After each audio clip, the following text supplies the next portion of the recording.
Manila, puno ng emosyon at matinding pag-uusap ang naging eksena sa loob ng Pinoy Big Brother Celebrity Collab Edition nang bumisita si Boy Abunda, kilala bilang Asia's King of Talk, upang kilatisin ang final Big Apat Duos. Sa loob ng confession room, taos-pusong ipinahayag ni Abunda ang kanyang saya sa muling pagbabalik sa bahay ni Kuya. "Ginawa ko na ito noon. Totoong masaya akong makabalik dito," ani Abunda kay Kuya, na agad namang nagpasalamat sa kanyang pagbisita. Ibinigay ni Kuya ang isang mahalagang misyon kay Boy, ang magsagawa ng masinsinang panayam sa Final Big Apat. Para sa unang pagkakataon, maririnig ng housemates ang pananaw mula sa labas ng bahay.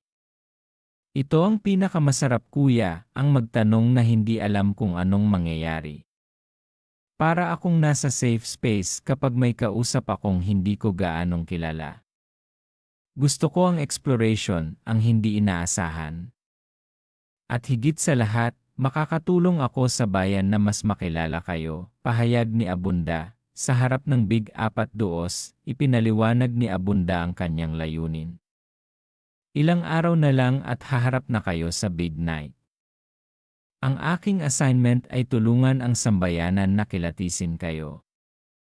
Sagutin niyo ang mga tanong ng direkta, tapat, at totoo," panimula ni Abunda. Bilang pampainit, sinubukan nila ang i-Fast Talk Duos Edition, na sinundan ng pagsagot ng housemates sa mga komentong mula sa netizens. Hindi dito nagtapos ang init ng talakayan, dahil sa pangunguna ni Abunda bilang moderator. Hinarap ng Big Apat Duos ang mga maiinit na tanong mula sa isa't isa.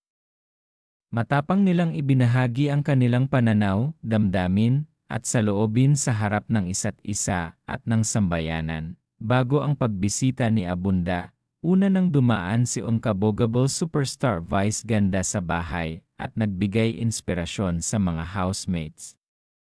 "Don't lose the passion," paalala ni Vice sa kanila. Ang Il Celebrity Collab Edition ay mapapanood tuwing 1:00 sa mga weekday at 6:15 tuwing weekend sa Ye, Kapuso Stream, Dma Network.com.